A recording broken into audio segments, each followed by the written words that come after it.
Económico, estamos de vuelta aquí y tenemos ya en conexión con el doctor Rudy Santana, quien se encuentra en Nueva York.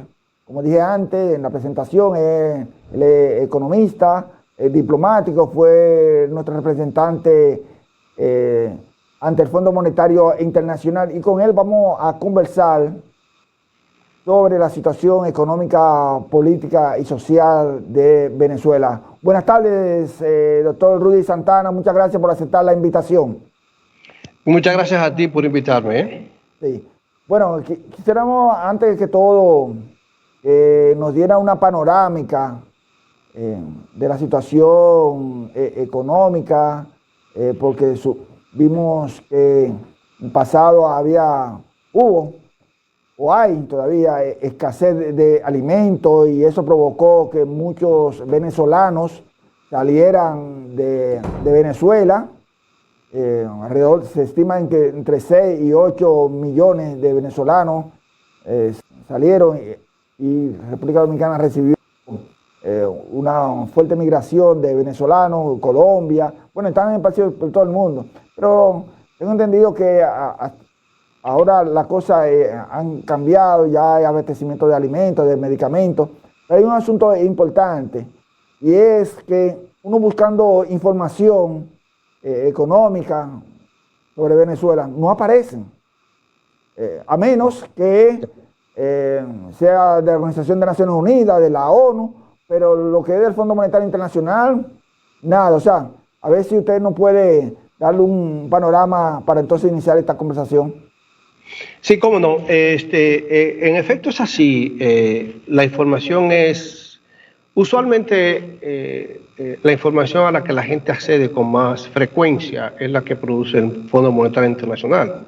Porque por el artículo 4 del Fondo Monetario Internacional, el artículo 4 de su constitución, cada año todos los países que pertenecen al fondo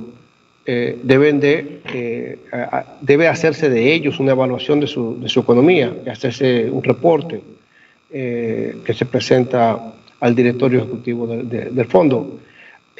Ahora, la situación con Venezuela ha sido muy anómala. En realidad, la tensión con Estados Unidos también ha influido en esto, ¿no? Y ellos, en cierta medida, no han estado participando de manera activa, muy activa en el Fondo Monetario Internacional, ¿no? Porque en verdad el fondo es una institución en la que Estados Unidos tiene la voz cantante, ¿no? Y automáticamente cuando tú tienes una situación como la que tiene Venezuela con Estados Unidos, se merma mucho esa relación. Pero son los técnicos del fondo los que van al país, evalúan la situación que existe en el país. Bueno, nosotros conocemos eso muy bien. No solo por el hecho de que yo estuve trabajando en el fondo, sino también porque hemos tenido acuerdos con el fondo y ya se sabe que va una misión cada cierto tiempo cuando hay acuerdo y por lo menos de manera anual tiene que ir una misión a hacer una evaluación del país. Pero sí hay algunas estadísticas, por ejemplo, que ha manejado el Programa de Naciones Unidas para el Desarrollo, el PNUD, ¿no? Y en verdad sí, la situación de Venezuela a partir del 2013 fue catastrófica. Catastrófica porque las sanciones de Estados Unidos fueron sumamente duras, ¿no? Entonces, la economía venezolana es una economía que ha tenido siempre una implicación muy fuerte con la economía norteamericana, ¿no? Y ante estas sanciones fue muy afectada todo su aparato productivo, ¿no? Es una economía que depende mucho del petróleo, pero el petróleo necesita que tú tengas las maquinarias para reponer y para permitir que todo el aparato productivo petrolero siga funcionando y para permitirte también incrementar la producción de petróleo. Entonces, en términos generales, el aparato productivo venezolano fue fuertemente impactado. ¿no? No solamente, disculpe que le interrumpa, doctor, también la parte de alimentos fue impactada y medicamentos. Recuerdo que fue una crisis prácticamente humanitaria que se dio en esos años que usted menciona, 2013. Sí, así es. Todo el aparato productivo fue fuertemente impactado, ¿no? Pero las cosas, vamos a decir así, en los últimos 2 años han empezado a cambiar, ¿no? Un amigo mío me hacía una anécdota muy interesante y me decía que había un colega de él es profesor universitario, había un colega que iba de Venezuela a República Dominicana a dar clases, y que esa persona solía ir con 2 maletas, una con su ropa y otra vacía, para cuando volviera a Venezuela llevar comida y artículos necesarios, ¿no? Que no se conseguían en Venezuela. Él me dice que ya ahora, cuando esta persona vuelve al país, solamente va con una maleta. Le pregunta qué ha pasado. Le dice, no, ya las cosas han cambiado mucho, yo puedo conseguir las cosas allá en Venezuela. Pero por lo menos, fíjate, el impacto fue tan brutal de las sanciones que entre el 2013 y el 2021, Venezuela perdió el 76% de su Producto Interno Bruto. ¿Cuánto? O sea, 76%. Wow. Sin embargo, para el 2022 tuvo un crecimiento de 14%.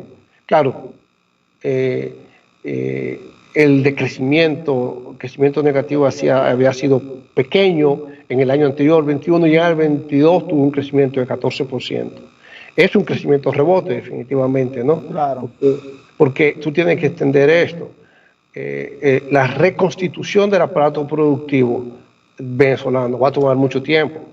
Tú no saltas de una situación tan catastrófica a una situación de abundancia de un día para otro. No, eso claro. Es imposible, ¿no? Entonces, en el 2023 el crecimiento fue de 3%, y para este 2024, los empresarios tienen una expectativa de que quizá crezca 10%, el gobierno habla de 8%, y el PNV plantea 4.2%, ¿no? O sea, eso es sumamente positivo. En cuanto a la inflación, que fue el año pasado de 190%. La gente dirá, wow, pero eso es progreso. 190%. 190%, y pero nosotros aquí hemos tenido inflación de 10, 11 y 20 en el caso de los alimentos, y estamos a grito. Pero tienes que entender una cosa, Venezuela vivió un periodo de hiperinflación terrible. Sí. Solo en el año 22 la inflación fue de 305%. O sea, que caiga a 190% en el 23 es un avance importante. Hay una tendencia a desacelerarse la inflación. En el cuarto trimestre del 23 fue de 3.9%, y ya en el cuarto trimestre del 22 había sido 18%, o sea, pasó de 18% en el último trimestre del 22 a solamente 3.9% en el último trimestre del 23. Sí. La tendencia es a la desaceleración. Ahora, en este 2024, la inflación acumulada apenas llega a 8.9%. Ha salido mucha inversión de Venezuela, tanto de venezolanos como de extranjeros, y nosotros hemos sido receptores de esa parte de esa inversión. Sí, claro, eso es cierto. Hay mucha gente que ha salido de Venezuela, incluyendo entre ellos inversionistas, pero eso no quiere decir que la clase empresarial ha abandonado completamente el país. Claro. Entonces, otro dato interesante. Parece ser que el crédito se está reponiendo, ¿no? Fue en millones de dólares, fue 553 en el 22, se elevó a 1.092 en el 23 y a 1.599 hasta ahora en el 24. O sea, El crédito es sumamente importante porque es uno de los factores que los empresarios venezolanos recalcan como motivo que le impide, ¿no?, desarrollar sus proyectos empresariales. Las remesas han crecido también bastante. Imagínate, ¿no?, con esa migración masiva que hubo en el año 2013. Y se calculan, como tú dices, entre 7.3 millones de venezolanos. Ahora, Perdón, Rudy, pero esa migración que hubo masiva de 7.3% que usted lo ratifica, contribuyó a que los venezolanos que se quedaron en Venezuela pudieran sobrevivir ante la devaluación del Bolívar, entonces. Sí, y también automáticamente cuando hay esa migración así tan masiva, aparecen las remesas. Claro. ¿No? En el 22 esas remesas fueron de 3.364 millones. En el 23 subieron un 10% a 3.725. O sea, representa el 4.6% del PBI. Eso permite que la gente que reciba esas remesas se puedan proteger de la inflación, claro, ¿no? Pero como hubo una devaluación tan masiva de la moneda venezolana, se dio también un proceso de dolarización. Hay muchas actividades en Venezuela que están dolarizadas, sobre todo las que tienen que ver con bienes raíces y muchas otras. Gran parte de la actividad económica se realiza en dólares, ¿no? Ahora, pasemos a lo más reciente, ¿no? Correcto. Sí, vamos. Es evidente que esta situación de crisis política puede tener cierto efecto, pero hay que ver las cosas desde una perspectiva más amplia, ¿no? Tenemos que entender, por un lado, la coyuntura geopolítica mundial, la coyuntura geopolítica a nivel regional, ¿no? Y claro, la problemática interna. Yo he visto que ha habido una reacción fuerte en el país a la situación en Venezuela. Yo lo entiendo. Quizás muchos dominicanos se ofendieron con que los venezolanos rompieran relaciones diplomáticas con el país, ¿no? Eso yo lo comprendo, los sentimientos de la gente, pero no podemos realmente cegarnos ante la evidencia histórica. Claro. Hay que entender detalles importantes como este. El acuerdo con el Fondo Monetario del 2004 fue crucial para que la República Dominicana retornara a la estabilidad macroeconómica y al crecimiento. Así es. Quizá poca gente sabe este detalle. Ese acuerdo fue exitoso en gran medida por Petrocaribe, porque el financiamiento que daba Petrocaribe permitía que las cuentas nuestras se ajustaran y por tanto nosotros pudiéramos cumplir con el Fondo Monetario cada vez que había revisión. Entonces, eso no se puede olvidar, porque ¿cuántos países en el mundo hubieran estado dispuestos a hacer lo que hizo Chávez, lo que hizo el gobierno de Venezuela? Prácticamente ninguno. Ninguno. Y eso que usted menciona, es primera vez que yo lo escucho, y ese análisis de esa relación del acuerdo que se llegó con el Fondo Monetario Internacional a partir de que nosotros salíamos de una crisis bancaria y que ese acuerdo de Petrocaribe contribuyó a que el déficit de nosotros fuera menor. Ya, mira, yo oí hace creo que un día atrás, escuché a una persona diciendo, sí, había acuerdo con Petrocaribe, pero había que pagarlo. Bueno, sí. Esa es una postura un poco cínica, porque fíjate, en verdad sí había que pagarlo, pero las condiciones eran tan blandas, que la ayuda inmediata a las cuentas del gobierno era algo crucial. Y yo te aseguro a ti que cada vez que nosotros teníamos revisión con el fondo, ese acuerdo de Petrocaribe, recuérdate, los precios del petróleo altísimos, Sí. ¿no? Más de 100 dólares, 130, 140 dólares el barril de petróleo. Sin ese acuerdo nosotros no hubiéramos sido exitosos en ese acuerdo con el Fondo Monetario Internacional, que fue decisivo para que el país volviera a la estabilidad macroeconómica. Entonces, hay que ser un poco, vamos a decir así, agradecido en ese sentido y recordar eso, que es historia reciente prácticamente, ¿no?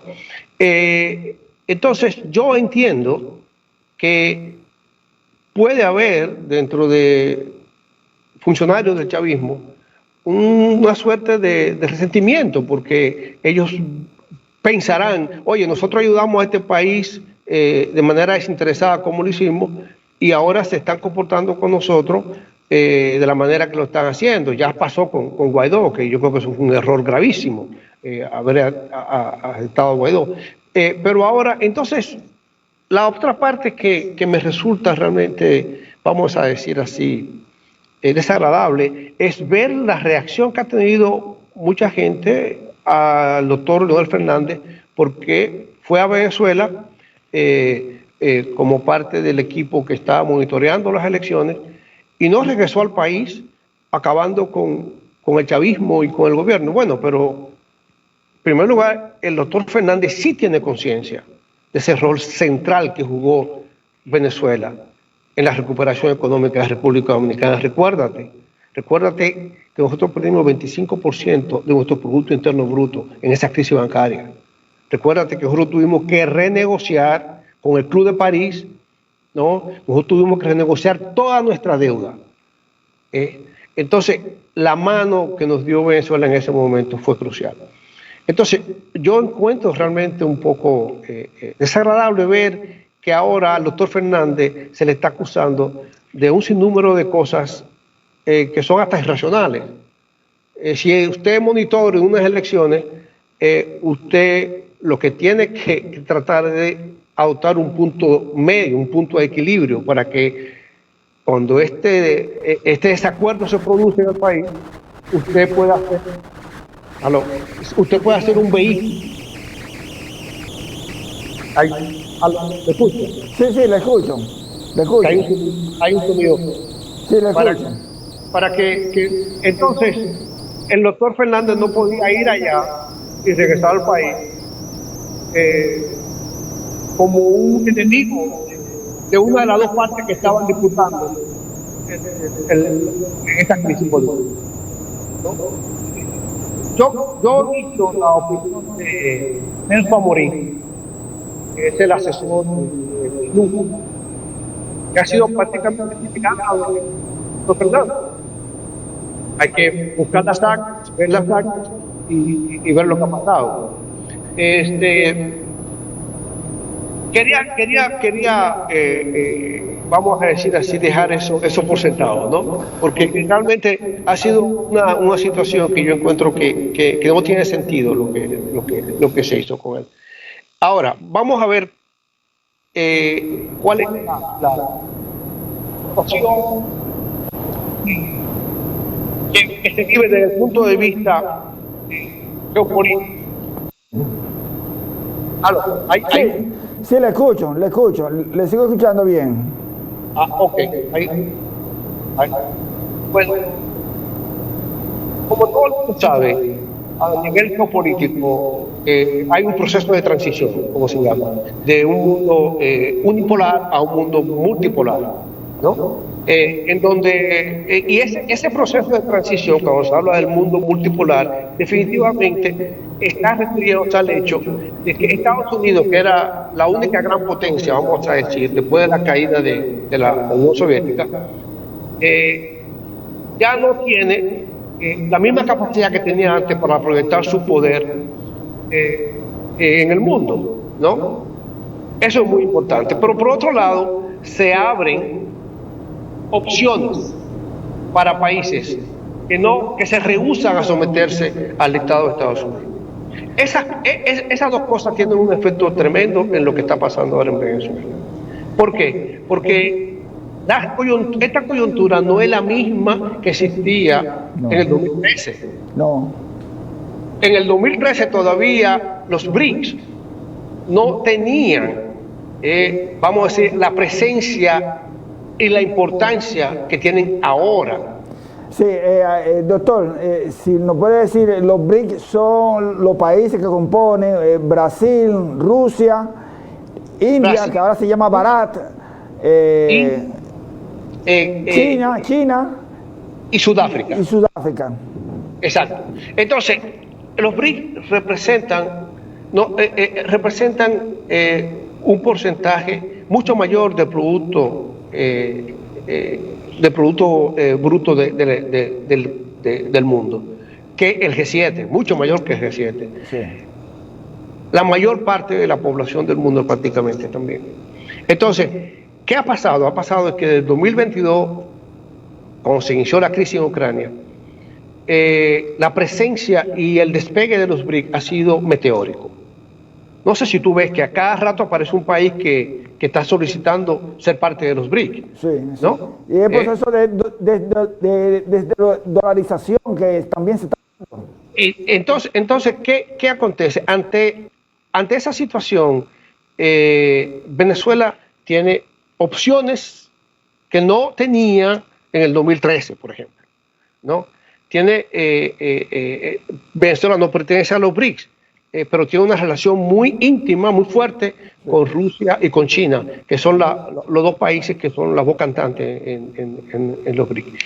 Entonces, yo entiendo que ante esta situación, las posibilidades de Venezuela, vamos a decir así, de negociar con Estados Unidos son mucho mayores, ¿no?